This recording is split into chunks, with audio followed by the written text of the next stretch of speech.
Hi and welcome back. This is Police Stories Podcast, episode 38. And today we're going to talk about close protection. This is a series of short stories about various incidents and jobs and how my sort of career progressed in the UK police force over 28 years. But yeah, today specifically close protection. If you need to go back and listen to a few episodes before, that might help in sort of figuring out where I'm at. But basically, I'd been a specialist firearms officer for a few years at this point. And as I've explained before, I was in a relatively small force, so you had to be able to adapt and wear several hats, if you like. You know, you couldn't just be, I'm a close protection officer, I'm a specialist firearms officer. You had to be able to do several of those roles. And I'd basically gone through my sort of firearms now, as most people did, progressing through the various courses. And the final one to do really was the close protection course. So called different things in different countries. Bodyguards is how people like to think of it. Obviously, there was the famous film, The Bodyguard, with Kevin Costner. And that sort of brought perhaps the line of work to, to the sort of public eye. But it's very, very different from the film, as most things are, and private security and private sort of close protection and bodyguard work is very different from police close protection. Certainly in other countries, and particularly the States, they favour, and particularly the celebrities, they favour kind of big, muscly bodyguards, be it male or female, and they're looking very much to put off anyone sort of trying anything on. They want this huge wall of, big muscled people walking towards you to sort of put you off ever thinking that you try, to attack that VIP, and we'll call them kind of VIPs from now on, whether they are or not in your eyes. That's kind of the term for them. And so that's their aim. Whereas in the UK, we're very much more subtle, and protection is, a lot of our work is around designing out or planning out the issues that could happen. So rather than get ourselves into a big fight or a problem with a bad guy or girl, we'd rather plan it to a degree that person has never had the opportunity to get close to our VIP. Now, the one thing I would say, and this comes up a lot, is that people imagine that they are now, completely protected from every threat. I've got protection, I've got close protection officers with me, nothing can touch me. Well, again, that isn't the case either. A protection officer is going to minimise an attack. They're almost certainly not going to be able to stop it. They might be able to, depending on the scenario, and we've seen that over the years, various times throughout the world. But the reality is, almost certainly they're going to try and minimise that attack. You may not be stabbed to death, but you may be stabbed, once in a non-fatal injury. Now, that sounds horrendous. People will be like, what? I'm not signing up for that. I'm paying for protection. I don't want to be stabbed, But it's all about stopping you from being killed, ultimately. And the sort of thing that comes out of that film and stuff is, would you take a bullet for your VIP? Well, it's all about giving body cover. If a threat presents itself, you put yourself between the threat and your VIP. So yes, there is a possibility that, you will get stabbed or shot rather than your VIP. And that actually is your role. If you've got a problem with that, then this probably isn't the course for you. So the course was run over 3 weeks at the headquarters that I was based at. It's a fantastic course, known to make you really, really paranoid. A very enjoyable course, very long days. It was kind of 12 to 15 hour days, sort of 5, maybe 7 days a week sometimes, because there was a lot of planning that went on. And it started off very low level. We were taught initially, and so first day we were issued with 2 stupid hats. If you can imagine, a 2 or 3 year old small sort of Billy Bunter hat with a propeller on the top, and maybe, a child's princess, fascinator or hat or something. They were the 2 hats that the team was given. And always, when we walked from the second we left the office in the morning to the end of the day, when we were on the headquarters sort of complex, which was a series of offices and a gym and a canteen and that sort of thing, but set over quite a big sort of acreage, if you like. The VIP, whoever was designated VIP that day, had to wear one of the hats, and the personal protection officer, which is the person that's closest to the VIP, had to wear the other silly hat. And the idea was that everyone who worked at headquarters knew who you were. They knew you were doing the course. They'd have been pre-warned, look, we've got a protection course running for the next 3 weeks. So you'll see a series of guys and girls wandering around headquarters. 2 of them are wearing silly hats, and they'll have told the staff who they were. And in fact, what they did was they would put up staff to then approaching us with, you know, sort of ridiculous questions, or sometimes very basic stuff. So they might speak to a member of staff and say, when you see the team coming, they'll be in a formation, they'll be in a sort of box formation, maybe there'd be like 8 of them or something, 2 will have silly hats. Try and walk straight to the person with the silly hat and ask them the time, you know. And obviously the whole idea was the team had to get used to moving as a formation around places. Sometimes there'd be sort of mock crowds set up that we'd have to deal with. But the idea was, yeah, the team got used to moving around in formation. And if somebody approached you, you know, you can't go slamming people to the ground and drawing handguns on them, because they might be perfectly innocent, you know, and just want to speak to what could eventually be this, you know, member of the royal family or the prime minister or someone. You know, you can't go, you know, sort of smashing everyone that approaches them. So it's all about the subtleties and sort of dealing with stuff in a certain way. However, there may be a time where you have to do exactly that, depending on the sort of level of threat that's you know, offered by them. So time to time you'd have people, you know, walking up to you and go, excuse me, can you tell me the time please? And they're sort of quite set on getting to your VIP, and the team has to adapt and deal with them in a pleasant, professional way. And of course, now that the team is a little bit not compromised, but, you know, put under pressure, other members of the team have to move up into those positions that are now empty, because you know, 2 officers are off dealing with this person who innocently has come to ask for the time. The group and the team and the VIP need to carry on moving, but obviously there's gaps now in the formation. So we got used to this moving around, but because you were liable to attack at any second and from any sort of quarter, it makes you massively paranoid. The second you stepped out of the office, you were fair game as a team, and you weren't safe until the moment you got to either the canteen or back in the office at the end of the day. And of course they would engineer various things happening throughout the day, and it would start off very low level, you know, so it was, you know, this person that comes up and asks the time or whatever, but it slowly advanced into other lessons. So for example, on one occasion, and we were forced, you know, to, right, we need you all to go to the canteen. Now of course they know that to get to the canteen, that means we've got 10 or 15 minutes where we're going to be very much on offer as a team, and anything can happen, so they could engineer whatever they wanted. Now, people that worked around headquarters were quite used to this, and it wasn't unusual, and certainly on several occasions, you'd be walking as a formation and shots would suddenly be fired at you from a blank firing weapon, you know, off a nearby roof or something, and you had to deal with that. We were taught how to deal with it. A lot of it was about training your ears to identify which direction the sound had come from of the gunshots, and kind of running in the opposite direction, but at the same time bundling your VIP with you, and also giving that all important body cover where you put yourself between the gunman and your VIP.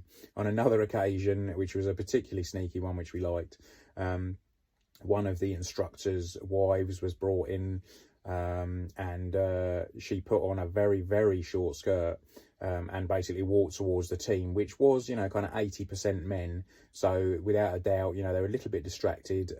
For sure, all eyes were on her, and probably not, you know, on the job in hand, which again was very much, you know, the aim. And she had a handbag with her, and she sort of walked towards the team. And obviously we had to allow, you know, sort of normal people to come past. So the team would move over and allow her past. And as she got just beside the VIP, still with protection officers between her and the VIP, you know, she calmly reached into her handbag and dropped a hand grenade at our feet. And at the same time, one of the instructors threw a flashbang, you know, a stun grenade, so that there was this huge bang and explosion to simulate the grenade going off. And obviously then we had to react. So some people had to sort of approach her. Some people had to, again, bundle the VIP away. So it was a fantastic course, really, really enjoyable. And it progressed on from there. Eventually we went out into the public. There was a lot of driving involved. We were all advanced drivers at the time, but it progressed so that we were now driving and in sort of defensive formations when we were out. So people think you're cutting them up and all the rest of it. And basically that's exactly what you are doing. But again, you're using your vehicle to block potential threats when you're turning out of junctions and when people are getting too close and things like that. There was lots of drive into routes. You'd have people doing advances, so they'd be driving ahead of your convoy to make sure there was no problems. And there was lots more going on. I won't go into massive detail for obvious reasons, but yeah, very, very enjoyable. And then it finished off with a retired firearms instructor was brought in to play our VIP for the last, I think it was 3 days of the course. And basically they said, you'll pick up this guy at this location at this time, and then for 3 days, 24 hours a day, we want you to protect him. And he's going to do a series of things, and you just go with it. So we didn't have a lot of planning. We met him, and that was fine. Now, don't forget that the actual person that only has contact with your VIP is the protection officer, who is kind of sat in the car with them, or has a discussion with them, and perhaps over a coffee or something, about what the day is going to bring. Now, in that VIP car, when they're traveling around, you're not sitting there, on the radio or on the phone or anything like that. So if you haven't had the opportunity to quickly phone the team or speak to somebody on the radio, then what happens is you have an hour's journey, and you might get in quickly, right, we're going to this seaside town, and that's an hour's drive, say. You've now got an hour where you're sat in the back, and in the VIP's car, there's classical music on, and it's all very calm, and it's very much a swan moving across the surface of the water. On the surface, everything's calm and quiet, and there's no chatter in that VIP car. But under the surface, the legs are panicked and are thrashing away, because there's a lot going on in the background. You've got people trying to get ahead of the convoy to be into any venue before you get there. And at the same time, one person, the sort of second in command, if you like, on the sort of protection team, the prop team, will be trying to interrogate via an earpiece the actual protection officer as to what's happening. So it's a series. Now, you would have a mic button on a sort of long wire that may be threaded down the sleeve of your suit, so that you're holding the pipper, if you like, to key up on the mic in your hand, or it might be threaded down in your trouser leg so that the pipper is in your pocket. And they will be asking you a series of questions. So they'll be saying, but they're yes/no answers, and you can respond with a series of clicks on your mic. So it'll be, are we heading to such and such, seaside town? 1 click for yes, 2 for no. So it's like click, they confirm back to you, yes, we are heading to so-and-so town. But it's got to be open questions, it's got to be closed questions, you can do yes/no answers to. It's no good going, where are we going to? Because the person can't respond in that way. So remember, it's all calm and quiet in the VIP's car. So it will be saying, are we going to a coffee shop? Click 1 for yes. Are we going to meet someone? 2 clicks no. And this is how it went on. So it was quite challenging, to say the least, and something you'd never been used to if you hadn't been in this role before. So for 3 days we looked after this guy, and obviously he would make it difficult to us. So he would say, actually, I'm planning to go to the marina. I want to go to the marina, and I'm meeting a friend, and we're going to have a pizza in so and so shop. And you'd be like, oh, brilliant. So you'd send people ahead, and you'd scope out the area, and then you'd maybe approach the staff there and say, we've got someone coming in, because can we pick the tables, because you're very keen to pick certain tables that are in a certain position, and the protection team are between the entrance and the exit, and your VIP is behind you in the corner, so we can keep them safe, but we know where the fire exits are and how we get out, and all these sorts of things. So you'd want to pick your table. And certainly I drive my wife mad now, because if we're given the option of walking into a restaurant, oh, where would you like to sit? She literally is rolling her eyes, because she knows I'm going to pick a certain table in a certain position, and I'm going to know where the exits are. It's just kind of, built in. But so this is how it goes. Anyway, you'd plan this all out, you'd have it all sorted, you'd have pushed people ahead, there'd be people waiting for you, you'd have picked your tables, and then 10 minutes out on the way, the VIP would turn to the protection officer and go, do you know what, I think I'm going to have a walk in the park first. Let's go down to this park here, and we'll have a nice walk. So you'd be like, yeah, sure, no problems. Nothing was ever a problem. You were never like, no, we can't do that. We've pre-planned this, So it had to be absolutely, smile sweetly, yes, no problems at all. So that's fine, and then you're desperately trying to, warn the team. So you'd be doing multiple clicks on your mic, so that somebody would say, I'm getting multiple clicks. Is there a problem? Has the venue changed? 1 click for yes. Now there's this interrogation. Where are we going? And it might be, because you weren't really allowed to text either. You might think that's easy. You might have had to sometimes, but that VIP needed to see calmness all around him or her and no dramas going on, so that was what we would do. So this went on for 3 days. And every now and then we'd have people that we didn't know approach us because they'd been put up to it. They might have been family members of the instructors.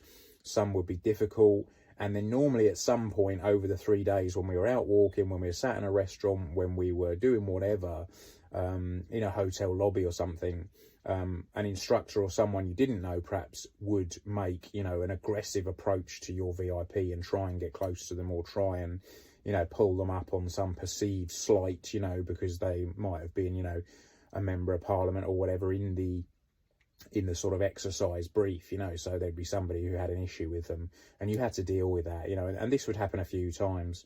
But it was a really good sort of 3 days to finish up the course, thoroughly enjoyable.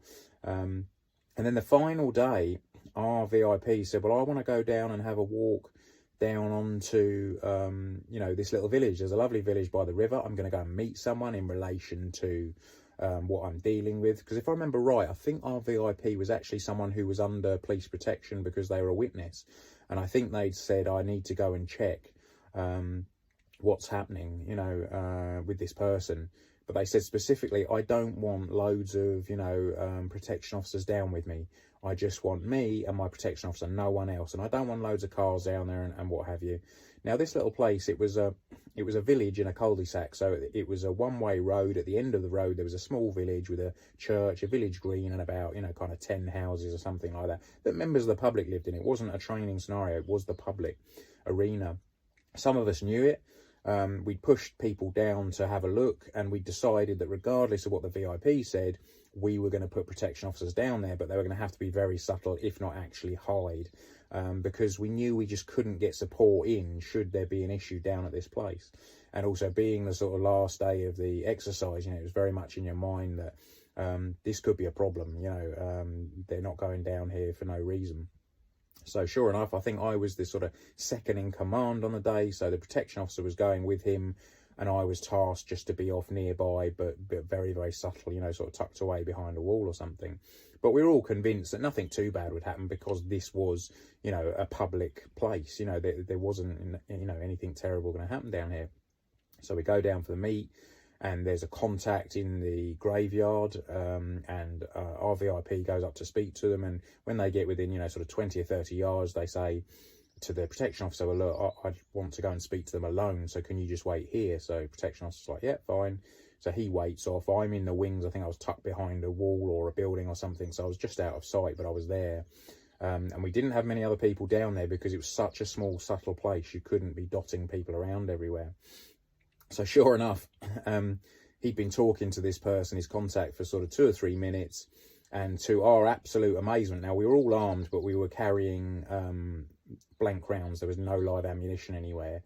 To our amazement, from 3 points around the churchyard at the same time, guys in camouflage jackets and balaclavas popped up with MP5 submachine guns on full auto, and basically started firing bursts of automatic fire towards our target. And then also stun grenades were thrown. It was a full-on attack, which we couldn't believe, bearing in mind that it was a public place. But what we didn't know was that they use this venue all the time, and that all the public there had been approached and were quite happy, and of course actually quite interested and excited that this big police exercise was going to happen in their village. They were quite used to it. So we responded as best we could, but, we were massively outgunned. We called in support. One of our cars came screaming down the road. I returned fire with my, pathetic blank round pistol to the 3 guys with automatic weapons. So did the protection officer, and we tried to scoot the VIP away and into the car. But at various points we were joined by colleagues, and then instructors will walk around, the hand of God, and they tap you on the shoulder and say, you've been hit in the leg, so you're wounded now, and this is how it would go on. But it was utter chaos. It was a good way to finish up, but it was kind of bringing to the fore that, absolute worst case scenario, this is what you could be facing. Fantastic course, really, really good course. There was a lot more to it. Obviously, there was a lot of shooting, as you would imagine, in the range I'm talking about, a lot of very specialist shooting. So quite dangerous in some respects, because you had to be able to fire your weapon in very close proximity to the VIP and your colleagues, without having a blue on blue and shooting one of your colleagues. You had to also be able to deal with all sorts of things and move and potentially give them body cover, fire with one hand and stuff. We did something in the range called walk in the box. So there was a box that was marked out with whatever was to hand, a chair, a fire extinguisher, whatever. And you had to walk this square in front of the targets in the range. And at various times, the targets would turn. Now, at the closest point, you might have been 5 meters away from the targets. And on the other hand, when you were furthest away, you might have been maybe 15 meters from the targets.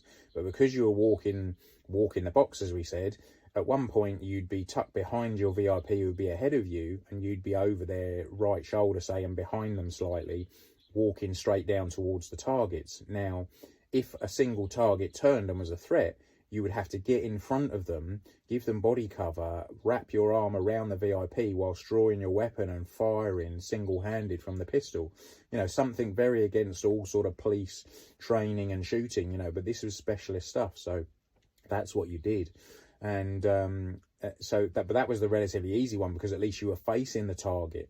But of course, it was horrible. You'd turn left at the bottom of the box and you'd now walk parallel with the targets, and of course if they turned now, same thing, you had to draw and shoot whilst providing sort of side-on quartering cover, with your arm wrapped around your VIP, who would invariably struggle just to make it more difficult and realistic while you fired shots at the target.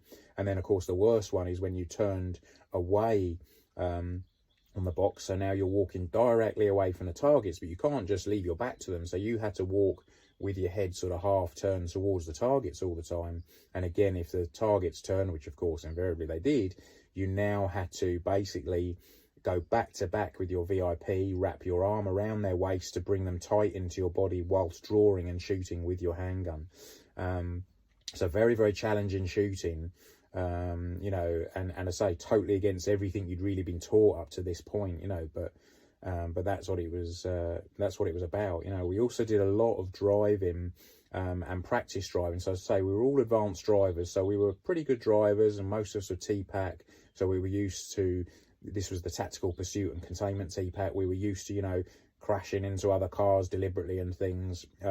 We'd all done quite a few hard strikes as SFOs. So this was, physically bringing vehicles to a stop for an armed stop. Very aggressive. Thing that invariably involved us deliberately crashing our cars into people, and this is how it progressed. So, but what we did for our driver training was we went out to an old airfield that we had sort of carte blanche to use as we wanted. Massive wide roads, effectively. These are old runways, and I think it was a former sort of Second World War air base, and we'd been down basically to the scrapyard. And we'd got ourselves about half a dozen really old, sort of crappy cars with bald tyres, and gearboxes that didn't work and cracks in windscreens and what have you. And if they were drivable, they were, and legal, because that was fairly important, obviously, we would drive them to the venue for the training. If they were that bad, they'd maybe be brought down on a trailer or a low loader and sort of offloaded at our training venue. And then we had, sort of a series of days of training where we would practice, sort of driving in formations, because these, runways are obviously, 1,000 meters long away, so plenty of time to do this. There was a lot of obstacle courses set up, and we practiced and trained to drive with a blanket across the windscreen, for example. And this was to signify if a protester had thrown like a can of paint over your car and you were the VIP driver, obviously you now were blind effectively, you couldn't see through the windscreen. So we would train with the window rolled right down, and basically us half up out of our seat and looking out through the driver's window to actually see where you were going, because the windscreen was completely blocked. So we did a fair bit of training around that, and there's ways around that. A lot of the cars are fitted with paint thinner, for example, in the windscreen washers, so actually you can clear that quite well. But to be honest with you, if the windscreen was completely covered, we could still drive quite successfully like that. And then this is where the obstacle courses came in. As well as that, we would practice J turns and Y turns. So this would be where a threat presented, perhaps there was an ambush from the front, a vehicle approaching you at front, and basically you would have to reverse full power away from it, and then put on full lock effectively at speed, so the car was able to spin on its axis and then, you know, drive away very fast in the opposite direction. That was a J turn. A Y turn was slightly different, where you do the same but back into a driveway or something like that to help you get away. So we had a few days of this. We also practice in America, I think they call it like the pit maneuver, where you're sort of deliberately crashing into cars, but it's a bit more technical than that. You know, there's certain places you have to hit cars depending on whether they're on bends or if you're driving straight, and where you hit the car, you can spin it off in front of you and things. I mean, I can't deny all of this wasn't pretty good fun, to be honest with you, but obviously with a serious undertone. And then towards the end of that course, the driving part of the course, the Prime Minister's car was brought down to us at the time, or one of his cars, and that was an armoured Jaguar, you know. So this thing looked like a relatively normal car, but as they all do, not quite on the scale of sort of the beast from America, but it was an armoured car. You know, it could take kind of AK-47 rounds and RPGs fired straight at it. You know, these things have separate sort of air conditioning systems, so if some sort of noxious gas was released, you were able to breathe freely inside. But this Jaguar, you know, weighed about 3 tons, you know, sort of double or treble what it should have weighed, because of all the thick armour on the doors. And we all got a shot basically of driving this car to feel the difference, because they do handle differently. Very powerful engines, so they're still sort of quite capable cars. And actually the extra weight was useful in punching through other cars. You know, if there was like a roadblock, you could basically use this vehicle to smash your way out of it, because it was a really heavy, substantial car. But we also practiced J and Y turns in the PM's car, which I always found quite amusing. And we all imagined it would be a lot harder because of the extra weight, but if anything, it made it easier, because the extra weight helped you sort of spin round quicker. Excuse me. When you were turning. So yeah, the driving side of it was really good, and we did a lot of sort of hand-to-hand type combat, and not only a lot of weapon retention to make sure that we were able to keep hold of our own weapon should we get into a tussle with someone, but also really important was being able to get a weapon off somebody else, you know, if they were approaching you with a weapon, because you may not have time in a crowded situation to actually draw your own weapon. And we've seen that before. For example, Prince Charles was attacked way back, I think it was the 80s, in maybe Hong Kong or somewhere, on the stage, and a man with a revolver approached him. I think he was firing the revolver at him. Well, the protection officer, you know, did exactly as he trained, and so did, you know, Prince Charles, now King Charles, in that he basically stood still and let his protection officer do what he should do, which was he gave body cover. He got in front of the prince. Now, he was criticised for why didn't he draw his own weapon and all that, but you have to remember there's a massive crowd of members of the public behind this guy. So what are you going to do? Draw your weapon and start firing blindly into this crowd? Can you imagine, you know, oh, well, we hit a couple of kids and we hit a pregnant woman, you know, and I actually missed the threat, you know. So sometimes it just isn't appropriate to draw your weapon. He gave body cover and he whisked the prince away exactly as he should done, and relied on other members of the team to bring down the attacker, which is what happened. In an ideal world, the actual PPO, the protection officer, the personal protection officer, shouldn't be getting involved with the grappling and the tussling. Ideally, other members of the team should be stepping in to do that, allowing the PPO and the VIP to sort of extract themselves from the situation. I mean, you know, never say never, and that's the massive point about close protection. The golden rule is do something. Well, in fact, there's 2 golden rules. One is do something. Anything is better than nothing. Don't just stand there like a rabbit in the headlights. You have to react.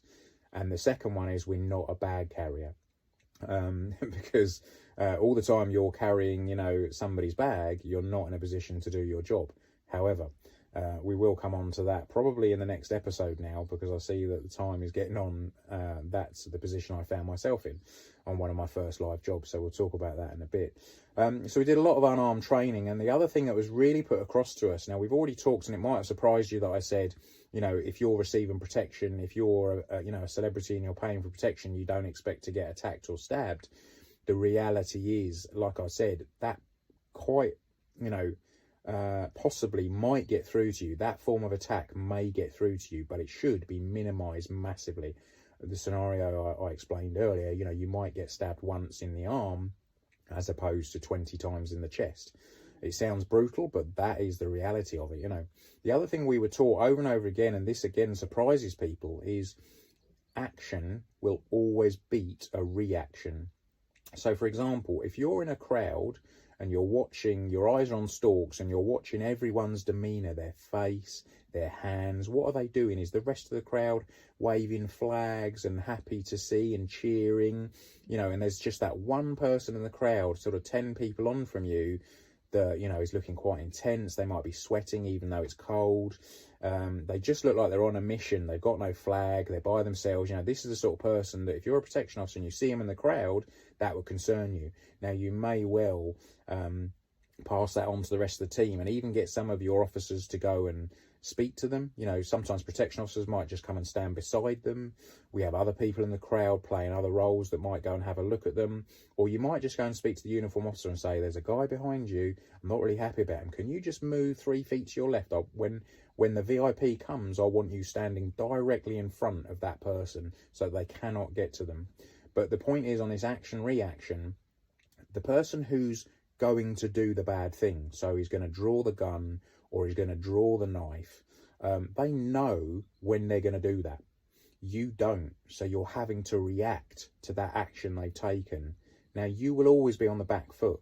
So this is what I said, there'll be 30 seconds where your brain is going, knife, there's a knife, there's a threat, I need to deal with it, grab the knife, grab the arm, you know, do something, golden rule, do something. In that 30 seconds, they may have got to stab your VIP. And it was very much brought home to us where this action reaction, you would stand in front of one of your other pals on the course and they would be 21 feet away from you in distance. They would be given a rubber knife. You would have a training handgun in a holster, and you would be told that that person is going to run at you and try and attack you with that rubber knife, a training knife. All you have to do is draw and shoot them before they get to you. And you'd be like, what? That's easy. I can do that all day long. Now, in fairness, occasionally you would be able to do this, but don't forget this is a perfect scenario. You know the person's going to do something and your hand is literally like a gunslinger, sort of getting twitchy and getting ready to draw and shoot.